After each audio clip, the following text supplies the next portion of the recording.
Hello, friends and family, church, and otherwise. We just so glad to be able to say hello and happy Mother's Day weekend. I've been thinking today about Mother's Day and how I'm constantly amazed when I think about mothers, fathers, family. When I think about the omniscience of God and about the fact that He knew us before the foundation of the world, and what that means, that He knew who our mothers and fathers, our grandmothers and grandfathers, all the way back. He knew who they were going to be, and that we were going to be. I'm constantly amazed by the fact that we are all so individual, that each one of us, excuse me, each one of us is unique, and not just unique, but only could have been born when we were born. The combinations of DNA and genes and all those things that make us who we are could only have happened at that precise instant at that time. And God knew that. He knew who was going to be in the mix. And that just boggles my mind. So hopefully you've all had a chance, or are going to have a chance, to say hi to your mom, or you've had a chance to send her a card or flowers, or for those of us whose moms have passed on or passed away, gone on before us, there's some sadness there. There's some of us had issues with our moms, and that's this day comes with all of that. But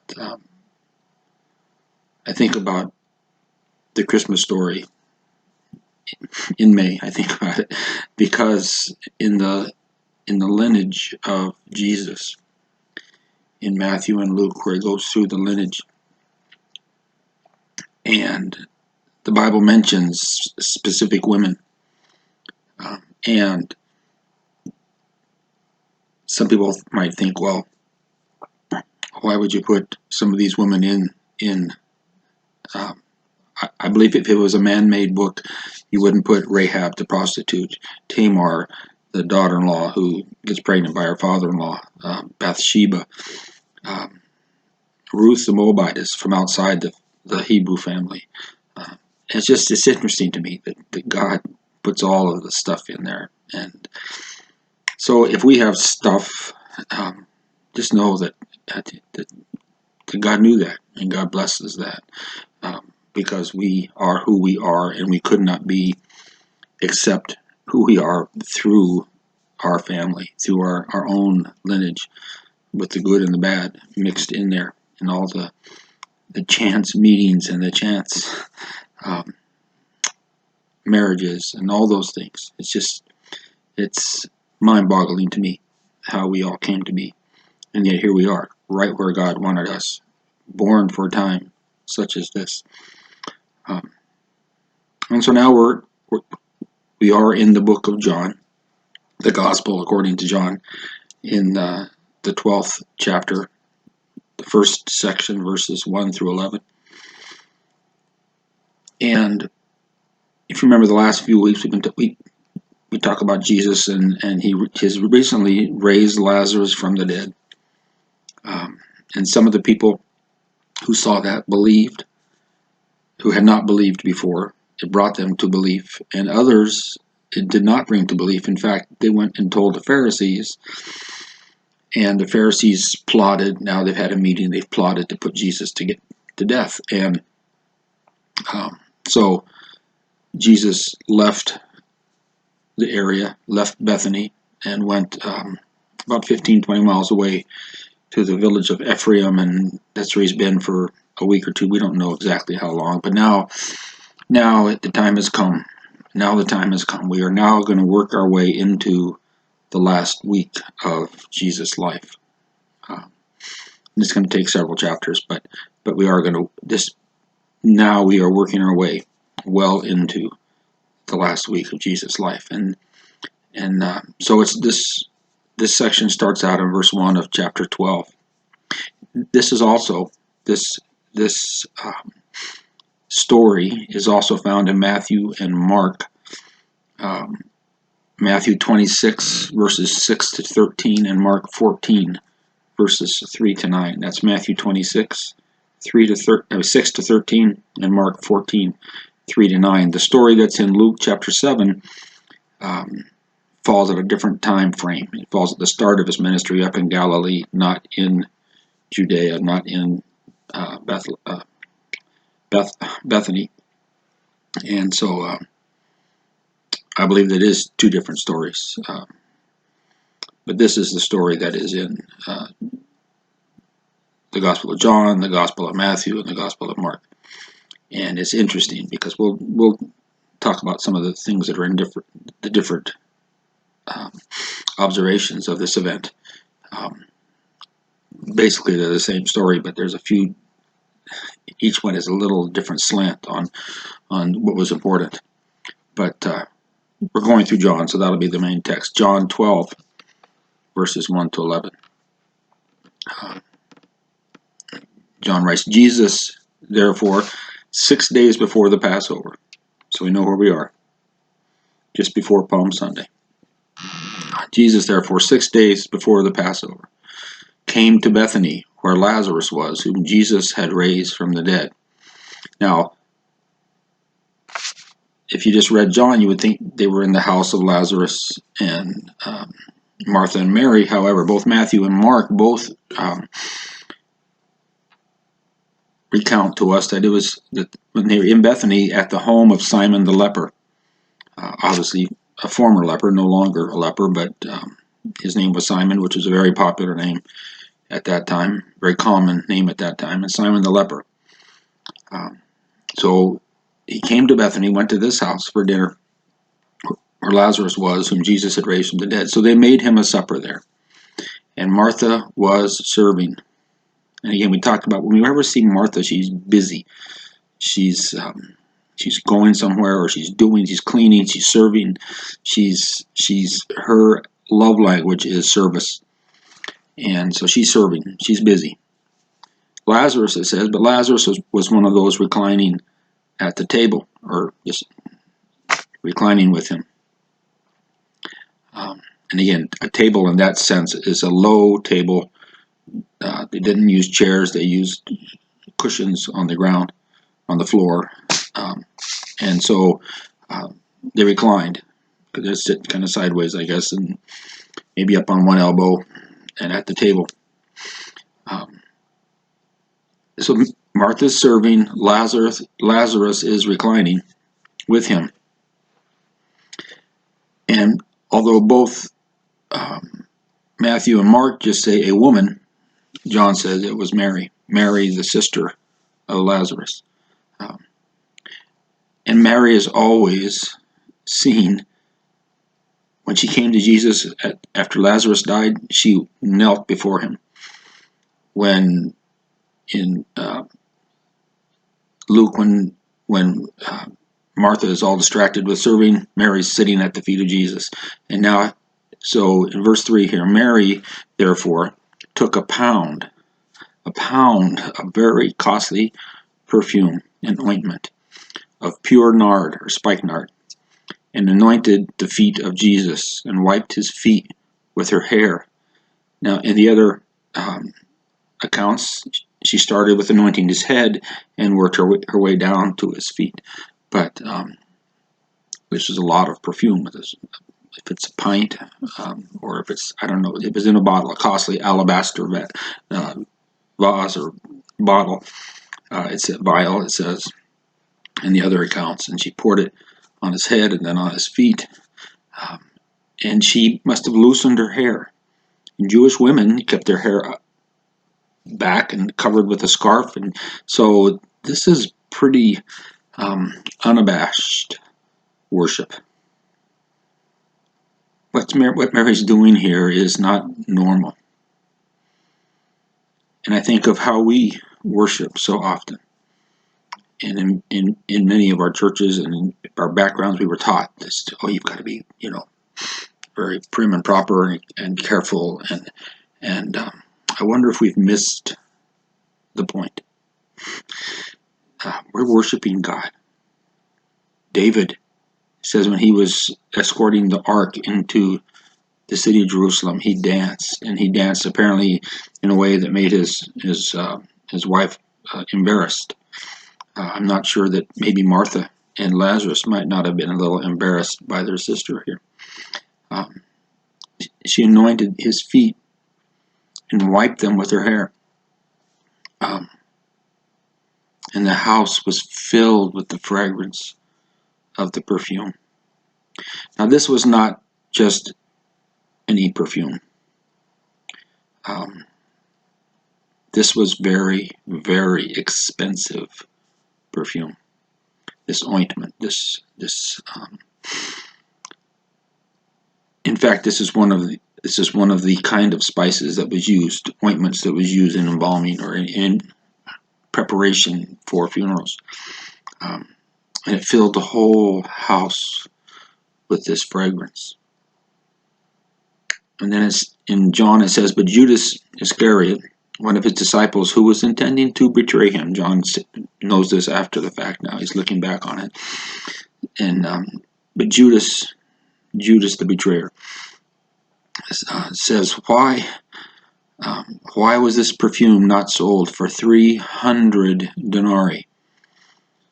Now, a denarius was a silver coin that was a day's wages for a normal laborer or farm worker or just a person. This was a day's wages. So this is 300 days' wages. This is basically a year's pay. This was maybe her dowry. They said this would have taken years and years to save up. Depending on, this could be $40,000, $50,000, $70,000 now worth of. This is not Chanel number. This is way beyond anything I think that we can really imagine as far as the cost and the worth of this act of worship. What this cost her. One of the commentators mentioned it's like when David, when somebody brought him water, and when they were getting ready for a battle, and he poured it out because he poured it out as an act of worship, because he said, if nobody else has water, I'm not going to take the water. But this is an extravagant act of worship. Makes me wonder how many of us are extravagant in our worship, or do we hold back? Some of us are more demonstrative than others, and we all wrestle with that, perhaps, about how demonstrative to be, and yet it depends on what's holding us back, or what our motive is behind it. If we're just showing off, then yeah.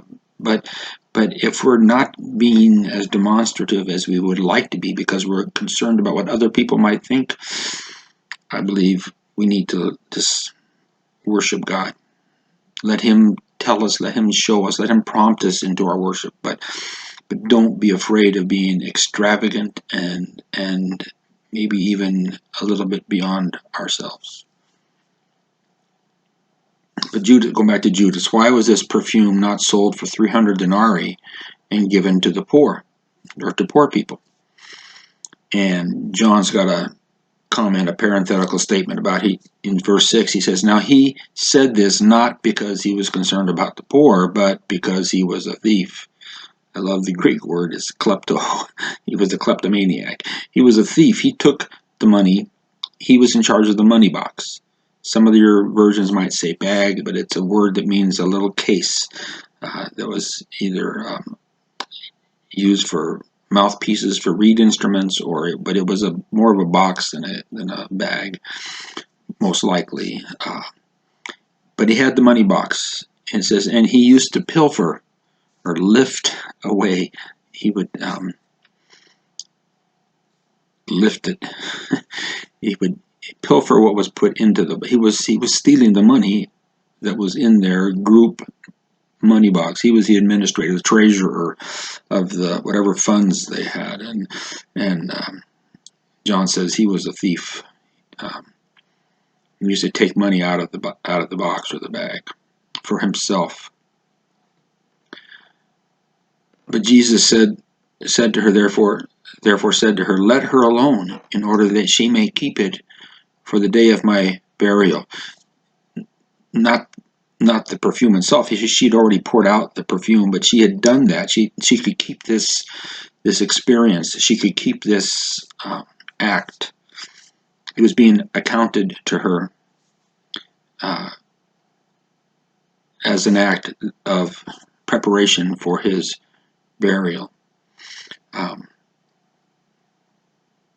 In the other accounts, Jesus goes on to say, for she has done a good deed to me. And then he also says in the other accounts, truly I say to you, wherever this gospel is preached in the whole world, what this woman has done shall also be spoken of in memory of her. Can you imagine? Here we are 2,000 years later, still acknowledging this extravagant act of worship that Mary performed for Jesus, for God. Wouldn't that be a wonderful thing to know that something we had done would be remembered for eternity? And not just by Jesus, but by others. And that's not why she did it. She did it, I believe, purely as an act of worship. Purely, it just came out, and she gave all that she had, but didn't count the cost. Knew somehow, was one of the few that actually understood what Jesus was saying, that his end was near. And so here was her opportunity, not to wait until after he was dead, but to worship him now while he was still alive. To pour out her heart, her soul, just everything she had, to lay it at his feet. If this was her dowry, if this was her, not really retirement, but if this was all that she was going to have to live on someday, if she was saying, I trust you, Jesus, with everything. All that I have, all that I am is yours, Lord.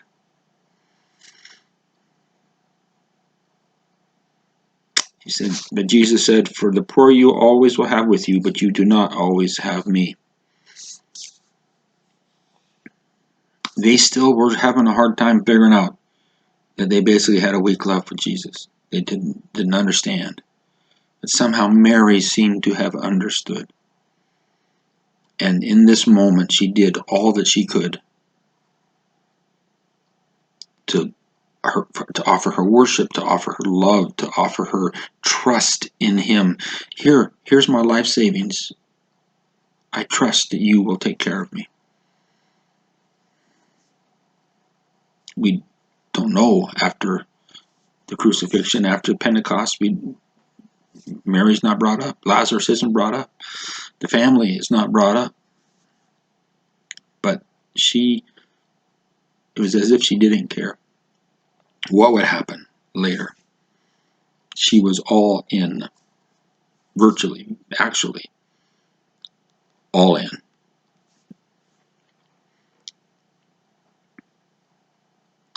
In verse 9 now, it says, a great multitude, therefore, of the Jews. So this wasn't, when it says the great multitude of the Jews, it doesn't mean the Sanhedrin or the Pharisees or the Sadducees. It means the common people. So this great multitude that was there for the Passover learned that he was there. And they came. Can't even have a quiet dinner. Now all these people are coming. Not for Jesus' sake only, not just to see Jesus, he says, but that they might also see Lazarus, whom he had raised from the dead.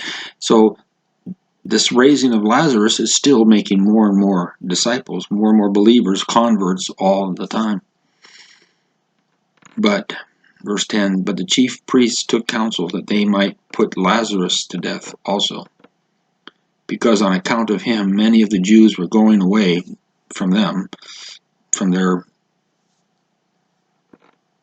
beliefs, over to believing in Jesus, and were believing in Jesus.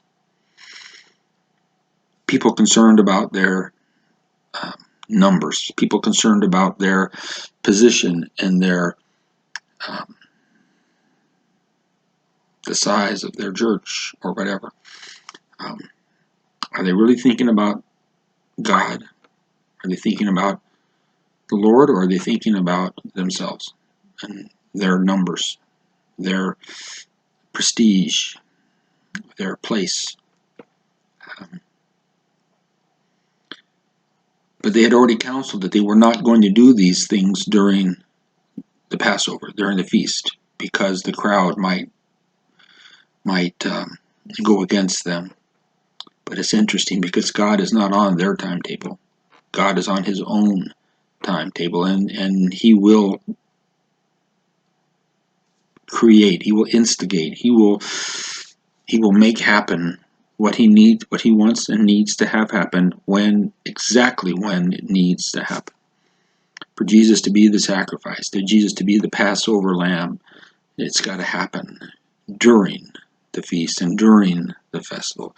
And as we will see, it's going to happen on God's timetable. The Jews didn't kill Jesus. Well, they did, but this was God's plan. This is why Jesus came. For this week, all these things, even their machinations, their evil little plot, and all those things are only because God has planned, is allowing this and planning this. God is sovereign. I know right now most of us are struggling through various levels of phases and all those things of closures and stay-at-homes and all that. And it becomes frustrating sometimes, and we blame governors or mayors or whoever. And yet, God is in this. God is in control. As much as we would love to be political, I fall into that trap daily. And yet, God is in the midst of this. He's got, I love that little song, he's got the whole world in his hands. He's got the whole world in his hands.